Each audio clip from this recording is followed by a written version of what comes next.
ನಮಸ್ಕಾರ. ಕರ್ನಾಟಕ ಟಿವಿಯ ಪ್ರೈಮ್ ಟೈಮ್ಗೆ ಸ್ವಾಗತ. ನಾನು ರಂಜಿತಾ ಗೌಡ. ದೆಹಲಿಯಲ್ಲಿ ವೋಟ್ ಚೋರಿ ವಿರುದ್ಧ ಕಾಂಗ್ರೆಸ್ ನಡೆಸಿದ ಬೃಹತ್ ಪ್ರತಿಭಟನೆ, ಹೈಕಮಾಂಡ್ ಭೇಟಿಗಳ ರಾಜಕೀಯ ಲೆಕ್ಕಾಚಾರ, ಸಿಎಂ ಡಿಸಿಎಂ ಕುರ್ಚಿ ಕಾಳಗದ ಘೋಷಣೆಗಳ ನಡುವೆ ಬಿಜೆಪಿ ಕಾಂಗ್ರೆಸ್ ವಾಗ್ದಾಳಿ ತೀವ್ರಗೊಂಡಿದೆ.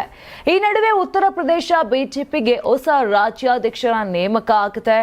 ರಾಹುಲ್ ಗಾಂಧಿಯ ತೀವ್ರ ಹೇಳಿಕೆಗಳು, ರಾಜಕೀಯ ಬೆಟ್ನಿಂದ ಮೀಸೆ ಬೋಳಿಸಿದ ಮುಖಂಡನ ಘಟನೆ, ವಿಮಾನದಲ್ಲಿ ಜೀವ ರಕ್ಷಿಸಿದ ಮಾಜಿ ಶಾಸಕಿ ಡಾಕ್ಟರ್ ಅಂಜಲಿ ನಿಂಬಾಳ್ಕರ್ಗೆ ಪ್ರಶಂಸೆ, ಆಸ್ಟ್ರೇಲಿಯಾದಲ್ಲಿ ಗುಂಡಿನ ದಾಳಿ, ಈ ಎಲ್ಲ ಪ್ರಮುಖ ಸುದ್ದಿಗಳನ್ನ ನೋಡೋಣ ಇವತ್ತಿನ ಪ್ರೈಮ್ ಟೈಮ್ನಲ್ಲಿ. ದೇಶಾದ್ಯಂತ ಬಿಜೆಪಿಯಿಂದ ಮತಗಳ್ಳತನ ನಡೆಯುತ್ತಿದೆ ಎಂಬ ಆರೋಪದ ಹಿನ್ನೆಲೆ ಕಾಂಗ್ರೆಸ್ ವೋಟ್ ಚೋರಿ ವಿರುದ್ಧ ಬೃಹತ್ ಹೋರಾಟ ಆರಂಭಿಸಿದೆ. ದೆಹಲಿಯ ರಾಮಲೀಲಾ ಮೈದಾನದಲ್ಲಿ ನಡೆದ ಮಹಾ ಸಮಾವೇಶದಲ್ಲಿ ಮುಖ್ಯಮಂತ್ರಿ ಸಿದ್ದರಾಮಯ್ಯ, ಉಪಮುಖ್ಯಮಂತ್ರಿ ಡಿಕೆ ಶಿವಕುಮಾರ್ ಸೇರಿದಂತೆ ಕಾಂಗ್ರೆಸ್ ಸಚಿವರು, ಶಾಸಕರು ಹಾಗೂ ಸಾವಿರಾರು ಕಾರ್ಯಕರ್ತರು ಭಾಗವಹಿಸಿದ್ದರು. ಇನ್ನು ಈ ಪ್ರತಿಭಟನೆ ನೆಪದಲ್ಲಿ ಕಾಂಗ್ರೆಸ್ ನಾಯಕರು ದೆಹಲಿಯಲ್ಲಿ ಹೈಕಮಾಂಡ್ ಭೇಟಿಗೆ ಮುಂದಾಗಿದ್ದಾರೆ ಎನ್ನಲಾಗಿದೆ. ಸಿಎಂ ಮತ್ತು ಡಿಸಿಎಂ ಎರಡು ಬಣಗಳ ಶಾಸಕರು ಹಾಗೂ ಸಚಿವರು ವರಿಷ್ಠರ ಭೇಟಿಗೆ ಪ್ರಯತ್ನಿಸುತ್ತಿರುವ ಮಾಹಿತಿ ಲಭ್ಯವಾಗಿದೆ. ಈ ನಡುವೆ DCM DK Shivakumar National Herald ಪ್ರಕರಣಕ್ಕೆ ಸಂಬಂಧಿಸಿದ ಸಮನ್ಸ್ ಹಿನ್ನೆಲೆ ಇಂದು ಮತ್ತು ನಾಳೆ ದೆಹಲಿಯಲ್ಲೇ ಉಳಿಯಲಿದ್ದು, ಸೋಮವಾರ ಡಿಕೆ ಬ್ರದರ್ಸ್ ದೆಹಲಿ ಪೊಲೀಸರ ಮುಂದೆ ಹಾಜರಾಗಲಿದ್ದಾರೆ. ಈ ಅವಧಿಯಲ್ಲಿ ಸೋನಿಯಾ ಗಾಂಧಿ ಭೇಟಿಗೂ ಪ್ರಯತ್ನ ಸಾಧ್ಯತೆ ಇದೆ ಎಂದು ಮೂಲಗಳು ತಿಳಿಸಿವೆ. ಪ್ರತಿಭಟನೆಯಲ್ಲಿ ಮಾತನಾಡಿದಂತ ಕಾಂಗ್ರೆಸ್ ನಾಯಕರು ಬಿಜೆಪಿ ಮತಗಳ್ಳತನದ ಮೂಲಕ ಅಧಿಕಾರಕ್ಕೆ ಬರುತ್ತಿದೆ ಎಂದು ಗಂಭೀರ ಆರೋಪ ಮಾಡಿದ್ದಾರೆ. ಚುನಾವಣಾ ಆಯೋಗ ಸೇರಿದಂತೆ ಕೇಂದ್ರದ ಸಂಸ್ಥೆಗಳು ಬಿಜೆಪಿ ನಿರ್ದೇಶನದಲ್ಲಿ ಕಾರ್ಯನಿರ್ವಹಿಸುತ್ತಿವೆ ಎಂದು ಟೀಕಿಸಿದ್ದು, ಕರ್ನಾಟಕ ಸೇರಿದಂತೆ ಹಲವು ರಾಜ್ಯಗಳಲ್ಲಿ ವೋಟ್ ಚೋರಿ ನಡೆದಿದೆ ಎಂಬ ದಾಖಲೆಗಳಿವೆ ಎಂದು ಹೇಳಿದ್ದಾರೆ. ಮುಂದಿನ ಚುನಾವಣೆಗಳಲ್ಲಿ ಮತಗಳ್ಳತನ ನಡೆಯದಂತೆ ತಡೆಯುವುದು ಈ ಹೋರಾಟದ ಉದ್ದೇಶ ಎಂದು ಕಾಂಗ್ರೆಸ್ ಸ್ಪಷ್ಟಪಡಿಸಿದೆ. ರಾಜ್ಯ ರಾಜಕಾರಣದಲ್ಲಿ ಸಿಎಂ ಕುರ್ಚಿ ಪೈಪೋಟಿ ಮುಂದುವರಿಯುವ ನಡುವೆಯೇ ಉಪಮುಖ್ಯಮಂತ್ರಿ ಡಿಕೆ ಶಿವಕುಮಾರ್ ಅವರು ದೆಹಲಿಗೆ ಆಗಮಿಸಿದ್ದಾರೆ. ದೆಹಲಿ ಭೇಟಿ ವೇಳೆ ಸೋನಿಯಾ ಗಾಂಧಿ ಅವರನ್ನ ಭೇಟಿಯಾಗುತ್ತೀರಾ ಎಂಬ ಪ್ರಶ್ನೆಗೆ ಡಿಕೆ ಶಿವಕುಮಾರ್ ಸ್ಪಷ್ಟ ಉತ್ತರ ನೀಡದೆ ಮೌನ ವಹಿಸಿದ್ದಾರೆ. ಸುದ್ದಿಗಾರರೊಂದಿಗೆ ಮಾತನಾಡಿದಂತ ಡಿಕೆಶಿ, ನ್ಯಾಷನಲ್ ಹೆರಾಲ್ಡ್ ಪ್ರಕರಣಕ್ಕೆ ಸಂಬಂಧಿಸಿದಂತೆ ತೊಂದರೆ ಇರುವುದರಿಂದ ತಾವು ಮತ್ತು ತಮ್ಮ ಕಿರಿಯ ಸಹೋದರರು ಕಾನೂನು ತಜ್ಞರನ್ನ ಭೇಟಿ ಮಾಡುವ ಉದ್ದೇಶದಿಂದ ದೆಹಲಿಗೆ ಬಂದಿದ್ದೇವೆ ಎಂದು ತಿಳಿಸಿದ್ದಾರೆ. ಇದೇ ವೇಳೆ ಸೋನಿಯಾ ಗಾಂಧಿ ಅವರು ಊಟಕ್ಕೆ ಆಹ್ವಾನಿಸಿದ್ದಾರೆ. ನಾನು ಹೋಗುತ್ತಿದ್ದೇನೆ, ಅಲ್ಲಿ ಎಲ್ಲರೂ ಸಿಗುತ್ತಾರೆ, ಮಾತನಾಡ್ತೀನಿ ಅಂತ ಡಿಕೆ ಶಿವಕುಮಾರ್ ಹೇಳಿದ್ದಾರೆ. ಆದರೆ ಸೋನಿಯಾ ಗಾಂಧಿ ಅವರನ್ನ ಪ್ರತ್ಯೇಕವಾಗಿ ಭೇಟಿಯಾಗುತ್ತೀರಾ ಎಂಬ ವಿಚಾರದಲ್ಲಿ ಅವರು ಯಾವುದೇ ಸ್ಪಷ್ಟನೆಯನ್ನ ನೀಡಿಲ್ಲ. ಈ ನಡುವೆ ವೋಟ್ ಚೋರಿ ವಿರುದ್ಧ ದೆಹಲಿಯಲ್ಲಿ ನಡೆಯಲಿರುವ ಪ್ರತಿಭಟನೆ ಹಿನ್ನೆಲೆ ಉಪಮುಖ್ಯಮಂತ್ರಿ ಡಿಕೆ ಶಿವಕುಮಾರ್ ಹಾಗೂ ಮುಖ್ಯಮಂತ್ರಿ ಸಿದ್ದರಾಮಯ್ಯ ಇಬ್ಬರು ದೆಹಲಿಗೆ ತೆರಳಿರುವುದು ರಾಜ್ಯ ರಾಜಕೀಯ ವಲಯದಲ್ಲಿ ಮತ್ತಷ್ಟು ಕುತೂಹಲವನ್ನ ಮೂಡಿಸಿದೆ. ರಾಜ್ಯ ಕಾಂಗ್ರೆಸ್ ಪಾಳ್ಯದಲ್ಲಿ ಮುಖ್ಯಮಂತ್ರಿ ಕುರ್ಚಿಗಾಗಿ ಪೈಪೋಟಿ ಮತ್ತಷ್ಟು ತೀವ್ರಗೊಂಡಿದೆ. ದೆಹಲಿಯಲ್ಲಿ ವೋಟ್ ಚೋರಿ ವಿರುದ್ಧ ಕಾಂಗ್ರೆಸ್ ನಡೆಸುತ್ತಿರುವ ಬೃಹತ್ ಪ್ರತಿಭಟನೆಯಲ್ಲಿ ಮುಖ್ಯಮಂತ್ರಿ ಸಿದ್ದರಾಮಯ್ಯ, ಉಪಮುಖ್ಯಮಂತ್ರಿ ಡಿಕೆ ಶಿವಕುಮಾರ್ ಸೇರಿದಂತೆ ಸಚಿವರು, ಶಾಸಕರು ಹಾಗೂ ಸಾವಿರಾರು ಕಾರ್ಯಕರ್ತರು ಭಾಗವಹಿಸಿದ್ದಾರೆ. ಈ ಪ್ರತಿಭಟನೆಯ ನಡುವೆಯೇ ದೆಹಲಿಯಲ್ಲೇ ಡಿಕೆ ಶಿವಕುಮಾರ್ ಮುಂದಿನ ಮುಖ್ಯಮಂತ್ರಿ ಎಂಬ ಘೋಷಣೆಗಳು ಮೊಳಗಿದ್ದು, ಡಿಕೆಶಿ ಬೆಂಬಲಿಗರು ಜೈಕಾರ ಹಾಕಿದ್ದಾರೆ. ಇದೇ ವೇಳೆ ಕಾಂಗ್ರೆಸ್ ಶಿಬಿರದ ಪರಸ್ಪರ ಜೈಕಾರ ಜಟಾಪಟಿ ನಡೀತಿರೋದು ಗಮನವನ್ನ ಸೆಳೆದಿದೆ. ಇನ್ನೊಂದು ಕಡೆ 5 ವರ್ಷ ಸಿದ್ದರಾಮಯ್ಯನೇ ಮುಖ್ಯಮಂತ್ರಿ ಎಂಬ ಘೋಷಣೆಗಳು ಜೋರಾಗಿ ಕೇಳಿ ಬಂದಿದ್ದು, ಎರಡೂ ಬಣಗಳ ಜೈಕಾರಗಳಿಂದ ಸಿಎಂ ಕುರ್ಚಿ ಕಾಳಗ ಮತ್ತಷ್ಟು ಬಿಸಿಯಾಗುತ್ತಿದೆ. ದೆಹಲಿಯ ಪ್ರತಿಭಟನೆ ವೇದಿಕೆಯಲ್ಲೇ ಉದ್ಭವಿಸಿದಂತ ಈ ಘೋಷಣೆಗಳು ರಾಜ್ಯ ರಾಜಕೀಯದಲ್ಲಿ ಹೊಸ ಚರ್ಚೆ ಮತ್ತು ಕುತೂಹಲಕ್ಕೆ ಕಾರಣವಾಗಿವೆ. ವೋಟ್ ಚೋರಿ ವಿರುದ್ಧ ಕಾಂಗ್ರೆಸ್ ದೆಹಲಿಯಲ್ಲಿ ನಡೆಸುತ್ತಿರುವ ಬೃಹತ್ ಪ್ರತಿಭಟನೆಯ ಹಿಂದೆ ನಾಯಕತ್ವ ಬದಲಾವಣೆ ಅಜೆಂಡಾ ಅಡಗಿದೆ ಎಂದು ವಿರೋಧ ಪಕ್ಷದ ನಾಯಕ ಆರ್ ಅಶೋಕ್ ಗಂಭೀರವಾಗಿ ಆರೋಪವನ್ನ ಮಾಡಿದ್ದಾರೆ. ಪ್ರತಿಭಟನೆಯಲ್ಲಿ ಮುಖ್ಯಮಂತ್ರಿ ಸಿದ್ದರಾಮಯ್ಯ, ಉಪಮುಖ್ಯಮಂತ್ರಿ ಡಿಕೆ ಶಿವಕುಮಾರ್ ಸೇರಿದಂತೆ ಸಚಿವರು, ಶಾಸಕರು ಮತ್ತು ಸಾವಿರಾರು ಕಾರ್ಯಕರ್ತರು ಭಾಗವಹಿಸಿದ್ದರು. ಇದು ಕೇವಲ ನೆಪ ಮಾತ್ರ. ದೆಹಲಿಗೆ ಹೋಗಿರುವ ಕಾಂಗ್ರೆಸ್ ನಾಯಕರ 100% ಚರ್ಚೆ ನಾಯಕತ್ವ ಕುರಿತೇ ನಡೆಯಲಿದೆ ಎಂದು ಆರ್ ಅಶೋಕ್ ಹೇಳಿದ್ದಾರೆ. ಡಿಕೆ ಶಿವಕುಮಾರ್ ಅವರನ್ನ ಮುಖ್ಯಮಂತ್ರಿ ಮಾಡಬೇಕು ಮತ್ತು ಸಿದ್ದರಾಮಯ್ಯ ಅವರನ್ನ ಕುರ್ಚಿಯಿಂದ ಕೆಳಗೆ ಇಳಿಸಬೇಕು ಎಂಬ ಉದ್ದೇಶದಿಂದಲೇ ಶಾಸಕರು ಹಾಗೂ ಸಚಿವರು ದೆಹಲಿಗೆ ತೆರಳಿದ್ದಾರೆ ಎಂದು ಆರೋಪಿಸಿದ್ದಾರೆ. ಬೆಂಗಳೂರು ಅಪಾರ್ಟ್ಮೆಂಟ್ ಫೆಡರೇಷನ್ ಹಮ್ಮಿಕೊಂಡಿದ್ದ ಸಂವಾದ ಕಾರ್ಯಕ್ರಮದಲ್ಲಿ ಸರ್ಕಾರಕ್ಕೆ ಎಚ್ಚರಿಕೆ ನೀಡುವ ಧಾಟಿಯಲ್ಲಿ ಪತ್ರ ಬರೆದಿದ್ದ ಕಿರಣ್ ಹೆಬ್ಬಾರ್ ವಿರುದ್ಧ ಉಪಮುಖ್ಯಮಂತ್ರಿ ಡಿಕೆ ಶಿವಕುಮಾರ್ ಗರಂ ಆಗಿದ್ದರು. ಈ ವಿಚಾರವಾಗಿ ಪ್ರತಿಪಕ್ಷ ಬಿಜೆಪಿ ಇದೀಗ ಡಿಕೆಶಿ ವಿರುದ್ಧ ತೀವ್ರ ವಾಗ್ದಾಳಿ ನಡೆಸಿದೆ. ಸಭೆಯಲ್ಲಿ ಡಿಕೆ ಶಿವಕುಮಾರ್ ಅವರು ಸಾಮಾನ್ಯ ಜನರಿಗೆ ಧಮಕಿ ಹಾಕಿದ್ದಾರೆ ಎಂದು ಆರೋಪಿಸಿರುವ ಬಿಜೆಪಿ ರೌಡಿಯಂತೆ ವರ್ತನೆ ಮಾಡುವುದನ್ನ ಬಿಡುವಂತೆ ಉಪಮುಖ್ಯಮಂತ್ರಿಗಳಿಗೆ ಸಲಹೆಯನ್ನ ನೀಡಿದೆ. ಈ ಕುರಿತು ತನ್ನ ಅಧಿಕೃತ ಎಕ್ಸ್ ಅಕೌಂಟ್ನಲ್ಲಿ ಪೋಸ್ಟ್ ಮಾಡಿರುವ ಕರ್ನಾಟಕ ಬಿಜೆಪಿ ಘಟಕ, ಸಾರ್ವಜನಿಕರೆದುರು ತಮ್ಮ ಚರಿತ್ರೆಯನ್ನ ಬಯಲು ಮಾಡಿಕೊಳ್ಳದಿರಿ ಎಂದು ವ್ಯಂಗ್ಯವಾಡಿದೆ. ನಾನ್ಯಾರು ಗೊತ್ತಾ ಎಂದು ಕೇಳುತ್ತಿರುವ ಡಿಕೆ ಶಿವಕುಮಾರ್ ಅವರೇ, ನೀವು ಈಗ ರಾಜ್ಯದ ಡಿಸಿಎಂ, ಆ ದಿನಗಳ ಕೊತ್ವಾಲ್ ಶಿಷ್ಯ ಅಲ್ಲ ಎಂಬುದನ್ನ ಮರೆಯದಿರಿ. ಜನಸಾಮಾನ್ಯರೊಬ್ಬರು ಬೇಡಿಕೆ ಈಡೇರಿಸುವಂತೆ ಆಗ್ರಹಿಸಿ ಪತ್ರ ಬರೆದ್ರೆ ನಾನು ಯಾರು ಗೊತ್ತಾ, ಜೈಲಿಗೆ ಹೋಗಿ ಬಂದವನು ಎನ್ನುವ ಮೂಲಕ ತಮ್ಮ ಚರಿತ್ರೆಯನ್ನ ತಾವೇ ಬಯಲು ಮಾಡಿಕೊಳ್ಳುತ್ತಿದ್ದಾರೆ ಎಂದು ಬಿಜೆಪಿ ಡಿಸಿಎಂ ಕಾಲೆಳೆದಿದೆ. ಕೇಂದ್ರ ಹಣಕಾಸು ರಾಜ್ಯ ಸಚಿವರು 7 ಬಾರಿ ಸಂಸದ ಹಾಗೂ ಹಿರಿಯ ಕುರ್ಮಿ ನಾಯಕ ಪಂಕಜ್ ಚೌಧರಿಯನ್ನ ಉತ್ತರ ಪ್ರದೇಶ ಬಿಜೆಪಿಯ ನೂತನ ರಾಜ್ಯಾಧ್ಯಕ್ಷರಾಗಿ ನೇಮಿಸಲಾಗಿದೆ.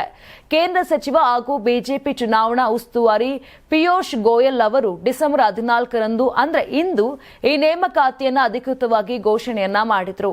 ನೇಮಕಾತಿ ಸಮಾರಂಭವು ಸ್ವಸ್ತಿ ವಚನ, ಶಂಖನಾದ ಹಾಗೂ ಡಮರು ಪಠಣ ಸೇರಿದಂತೆ ಸಾಂಪ್ರದಾಯಿಕ ಆಚರಣೆಗಳ ನಡುವೆ ನೆರವೇರಿತು. ನಿರ್ಗಮಿತ ರಾಜ್ಯಾಧ್ಯಕ್ಷ ಭೂಪೇಂದ್ರ ಚೌಧರಿ ಅವರು ಅಧಿಕಾರ ವರ್ಗಾವಣೆಯ ಸಂಕೇತವಾಗಿ ಪಂಕಜ್ ಚೌಧರಿಗೆ ಬಿಜೆಪಿ ಧ್ವಜವನ್ನು ಔಪಚಾರಿಕವಾಗಿ ಹಸ್ತಾಂತರ ಮಾಡಿದ್ರು.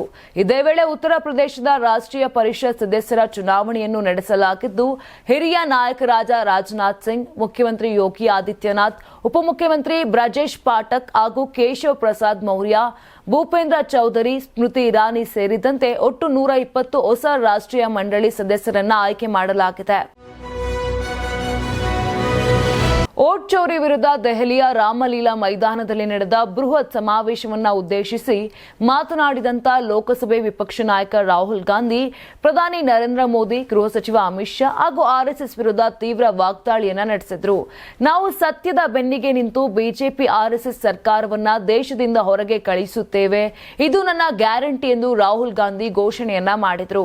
ಸತ್ಯವೇ ಧರ್ಮದ ಮೂಲ ಎಂದು ಹೇಳಿದ ಅವರು, ನಮ್ಮ ಸಂಸ್ಕೃತಿಯಲ್ಲಿ ಸತ್ಯಂ ಶಿವಂ ಸುಂದರಂ ಎಂಬ ಮೌಲ್ಯಗಳಿಗೆ ಅತ್ಯಂತ ಮಹತ್ವ ನೀಡಲಾಗಿದೆ.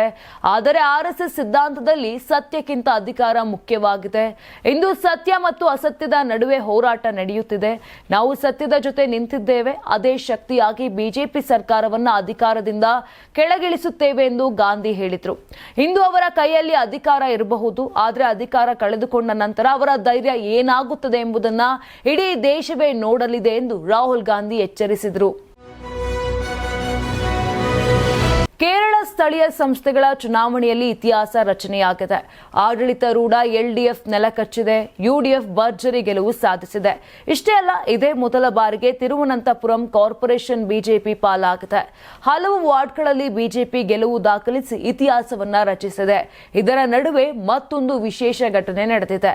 ಅದೇನಪ್ಪಾ ಅಂದ್ರೆ, ಪಟ್ಟಣಂತಿಟ್ಟ ಎಲ್ಡಿಎಫ್ ಸ್ಥಳೀಯ ಮುಖಂಡ ಗೆಳೆಯರ ಜೊತೆ ನಾವು ಗೆದ್ದೇ ಗೆಲ್ಲುತ್ತೇವೆ, ಗೆಲ್ಲದಿದ್ದರೆ ಮೀಸೆ ಬೋಳಿಸುತ್ತೇನೆ ಎಂದು ಗೆಲುವಿನ ಆತ್ಮವಿಶ್ವಾಸದಲ್ಲಿ ಹೇಳಿದ್ರು.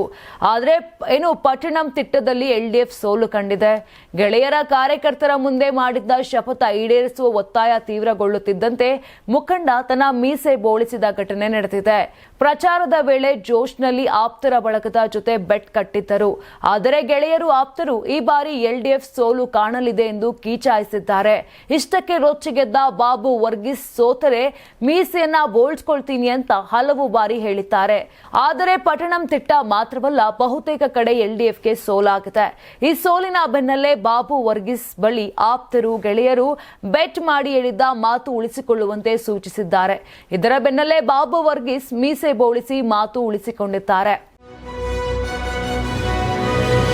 ಗೋವಾ ನವದೆಹಲಿ ನಡುವಿನ ವಿಮಾನ ಪ್ರಯಾಣದ ವೇಳೆ ಉಂಟಾದ ತುರ್ತು ವೈದ್ಯಕೀಯ ಪರಿಸ್ಥಿತಿಯನ್ನ ಸಮರ್ಥವಾಗಿ ನಿಭಾಯಿಸಿ ಯುವ ಅಮೆರಿಕನ್ ಮಹಿಳೆಯೊಬ್ಬರ ಪ್ರಾಣ ಉಳಿಸಿದ ಖಾನಾಪುರದ ಮಾಜಿ ಶಾಸಕಿ ಹಾಗೂ ಎಐಸಿಸಿ ಗೋವಾ ಪ್ರಭಾರಿ ಕಾರ್ಯದರ್ಶಿ ಡಾಕ್ಟರ್ ಅಂಜಲಿ ನಿಂಬಾಳ್ಕರ್ ಅವರನ್ನ ಮುಖ್ಯಮಂತ್ರಿ ಸಿದ್ದರಾಮಯ್ಯ ಸೇರಿದಂತೆ ಅನೇಕರು ಪ್ರಶಂಸಿಸಿದ್ದಾರೆ.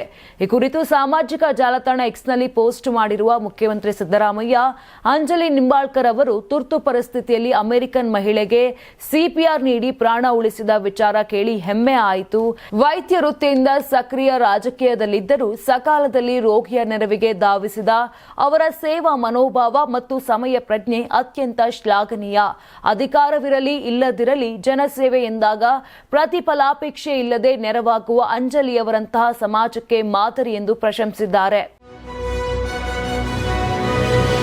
ಆಸ್ಟ್ರೇಲಿಯಾದ ಸಿಡ್ನಿಯ ಪ್ರಸಿದ್ಧ ಬೋಂಡಿ ಬೀಚ್ ಪ್ರದೇಶದಲ್ಲಿ ಡಿಸೆಂಬರ್ 14ರಂದು ಗುಂಡಿನ ದಾಳಿ ನಡೆದಿರುವುದಾಗಿ ಖಾಸಗಿ ಮಾಧ್ಯಮಗಳು ವರದಿ ಮಾಡಿವೆ.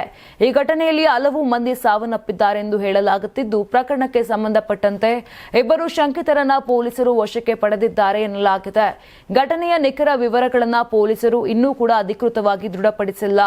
ಯಹೂದಿ ಸಮುದಾಯದ 8 ದಿನಗಳ ಹನುಕ್ಕಾ ಹಬ್ಬ ಆರಂಭವಾಗುತ್ತಿದ್ದ ಹಿನ್ನೆಲೆ ಚನುಕ್ಕಾ ಬೈ ದಿ ಸಿ ಎಂಬ ಕಾರ್ಯಕ್ರಮಕ್ಕೆ 100 ಮಂದಿ ಬೋಂಡಿ ಬೀಚ್ನಲ್ಲಿ ಜಮಾಯಿಸಿದ್ದರು. ಆಸ್ಟ್ರೇಲಿಯಾ ಕಾಲಮಾನ ಸಂಜೆ ಸುಮಾರು 6:30ರ ವೇಳೆಗೆ ಕಾರ್ಯಕ್ರಮ ನಡೆಯುತ್ತಿದ್ದಾಗ 2 ಶಸ್ತ್ರಧಾರಿಗಳು ಗುಂಡಿನ ದಾಳಿ ನಡೆಸಿದ್ದಾರೆ ಎಂದು ವರದಿಯಾಗಿದೆ. ಈ ವೇಳೆ ತಕ್ಷಣವೇ ಪೊಲೀಸರು ಮತ್ತು ತುರ್ತು ರಕ್ಷಣಾ ಸಿಬ್ಬಂದಿ ಸ್ಥಳಕ್ಕೆ ಧಾವಿಸಿ ರಕ್ಷಣಾ ಕಾರ್ಯಾಚರಣೆಯನ್ನು ನಡೆಸಿದ್ದಾರೆ.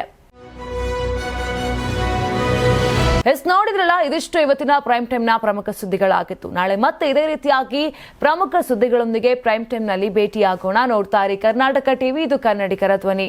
ನೀವು ಸಣ್ಣ ಆಗ್ಬೇಕಲ್ವಾ? ಅದು ಒಂದು ಉತ್ತಮ ಆಹಾರದಿಂದ ಸಣ್ಣ ಆಗ್ಬೇಕಲ್ವಾ? ಪ್ರತಿದಿನ ನಮ್ಮ ಜೀನಿ ಸ್ಲಿಮ್ ನ ಯೂಸ್ ಮಾಡಿ ಯಾವುದೇ ಸೈಡ್ ಎಫೆಕ್ಟ್ ಇಲ್ದಂಗೆ ನೀವು ಸಣ್ಣ ಆಗ್ತೀರಾ. ಯಾರಾಗ್ತಾರೆ ಎಂಎಲ್ಎ ಅಭ್ಯರ್ಥಿ 2028 ಶೀಘ್ರದಲ್ಲೇ. ಪ್ರತಿದಿನ ಒಂದೊಂದು ಕ್ಷೇತ್ರದ ಟಿಕೆಟ್ ಆಕಾಂಕ್ಷಿಗಳ ಸಂಪೂರ್ಣ ಮಾಹಿತಿ ಪೊಲಿಟಿಕಲ್ ಜರ್ನಲಿಸ್ಟ್ KM ಶಿವಕುಮಾರ್ ಅವರಿಂದ.